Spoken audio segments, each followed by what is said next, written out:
Praise the Lord. கர்த்தருக்கு மகிமை உண்டாவதாக. இந்த ஈஸ்டர் தினத்தன்று கர்த்தருடைய வார்த்தை மூலமாய் உங்கள் யாவரையும் சந்திப்பதிலே நான் மிகுந்த மகிழ்ச்சி அடைகிறேன். மத்தேயு 28ஆம் அதிகாரம் 6ஆம் வசனம், அவர் இங்கே இல்லை, தாம் சொன்னபடி உயிர்த்தெழுந்தார். ஆமென். நம்முடைய ஆண்டவராகிய இயேசு கிறிஸ்து தாம் சொன்னபடி உயிர்த்தெழுந்தார் என்று சொல்லப்பட்டிருக்கிறது. இயேசு கிறிஸ்துவின் சரீரம் கல்லறையில் வைக்கப்பட்டிருந்தது.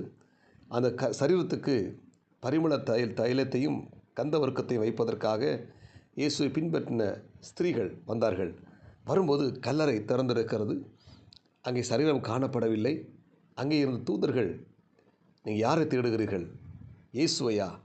அவர் சொன்னபடி உயிர்த்தெழுந்தார், அவர் இங்கே இல்லை என்று சொல்லுகிறார். சொன்ன உடனே இந்த பெண்களுக்கு மிகுந்த ஒரு பயம், இன்னொரு பக்கம் சந்தோஷம். இந்த சந்தோஷத்தோடு பயத்தோடு இயேசுவின் சீசர்களுக்கு போய் சொல்லுகிறாங்க, இயேசு தாம் சொன்னபடி உயிர்த்தெழுந்தார். இந்த இறைவார்த்தை கேட்கிற தேவனுடைய பிள்ளைகளே, நம்முடைய ஆண்டவருடைய வார்த்தை நிச்சயமாக அது நிறைவேறும். ஆமென். அவர் சொன்னபடி உயிர்த்தெழுந்தது போல நம்முடைய வாழ்க்கையில் அவர் என்னென்ன காரியங்களை சொல்லியிருக்கிறாரோ அது எல்லாம் நிறைவேறும். ஆமென். அவருடைய உயிர்த்தெழுதல் நமக்கு கொடுக்குற செய்தி என்ன தெரியுமா? ஆண்டவராகிய இயேசு கிறிஸ்து நமக்கு சொன்ன ஒவ்வொரு வார்த்தைகளும் அது நிறைவேறும். அது ஒன்றும் தவறி போகாது. அது எல்லாம் நிறைவேறும். இந்த இறைவார்த்தை கேட்கிற தேவனுடைய பிள்ளைகளே, இந்த உயிர்த்தெழுதல் நாளிலே தேவன் உங்களுக்கு என்னென்ன வார்த்தைகள் வாக்குத்தத்தம் கொடுத்தாரோ, என்னென்ன வார்த்தைகளை சொன்னாரோ அது எல்லாவற்றையும் ஆண்டவர் நிச்சயமாக நிறைவேற்றுவார். தாமதித்தாலும் காத்திருங்கள், நிச்சயமாக தேவன் நிறைவேற்றுவார். உயிர்த்தெழுந்த இயேசு கிறிஸ்து தம்முடைய சீசர்களுக்கு கொடுத்த கடைசி கட்டளை என்ன தெரியுமா?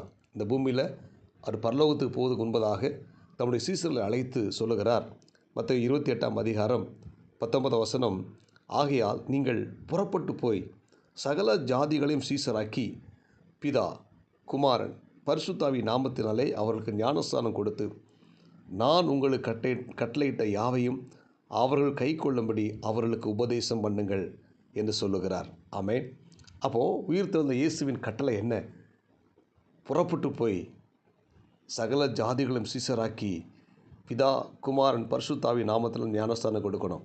அப்போ இயேசு கிறிஸ்துவின் உயிர்த்தெழுந்த செய்தியை நம்ம என்ன செய்யணும்? புறப்பட்டு போய் ஜனங்களுக்கு சொல்ல வேண்டும். இன்றைக்கு எத்தனை ஜனங்கள் இயேசுவை அறியாமல் வாழ்ந்து கொண்டிருக்கிறார்கள். இயேசு என்றால் யார் என்று சொல்லி தெரியாமல் எத்தனையோ மக்கள் வாழ்ந்து கொண்டிருக்கிறாங்க. அப்படிப்பட்ட மக்களை சந்தித்து அவர்களுக்கு இயேசுதான் உலகத்தின் இரட்சகர் என்பதை நாம் அறிவிக்க வேண்டும். அவர்களை கிறிஸ்துவுக்குள் வழிநடத்தி சீசராக்கி அவர்களுக்கு ஞானஸ்தானம் கொடுத்து இயேசு கிறிஸ்து நமக்கு கொடுத்த கட்டளைகளை அவர்களுக்கு உபதேசம் பண்ணி அதை கைக்கொள்ள வைத்து அவர்களை தேவனுடைய பிள்ளை மாற்ற வேண்டும். இதுதான் தேவன் கொடுத்த கட்டளை. இந்த கட்டளைகளை நம்ம என்ன செய்யணும்? ஃபாலோ பண்ணணும். இதை நம்ம நிறைவேற்றணும். இன்றைக்கி நம்ம என்ன செய்கிறோம்? நம்ம புறப்பட்டு போகிறோமா?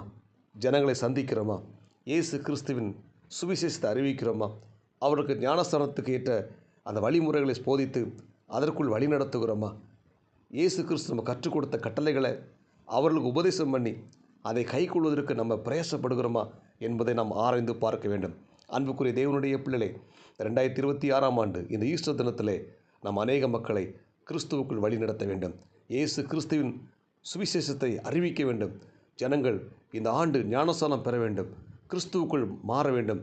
அதற்காக நாம் என்ன செய்யணும்? ஒவ்வொரு நாளும் நாம் வேகமாய் செயல்பட வேண்டும். நாம் ஜெபிக்க வேண்டும். இயேசு கிறிஸ்து கொடுத்த கட்டளைகளை நம்ம நிறைவேற்றுவதற்கு நம்ம என்ன செய்யணும்? நம்ம வேகமாய் செயல்பட வேண்டும். அப்பொழுதுதான் அவர் நம்முடைய வாழ்க்கையில் சொன்ன ஒவ்வொரு வார்த்தைகளையும் அவர் நமக்கு நிறைவேற்ற வல்லமை உள்ளவராக இருக்கிறார். இந்த இறைவார்த்தை கேட்கிற தேவனுடைய பிள்ளைகளே, இந்த ஈஸ்டர் தினத்திலே நாம் புறப்பட்டு செல்வோம், ஜனங்களை சந்திப்போம், அவர்களை சீசராக்குவோம், ஞானஸ்தானம் கொடுப்போம்.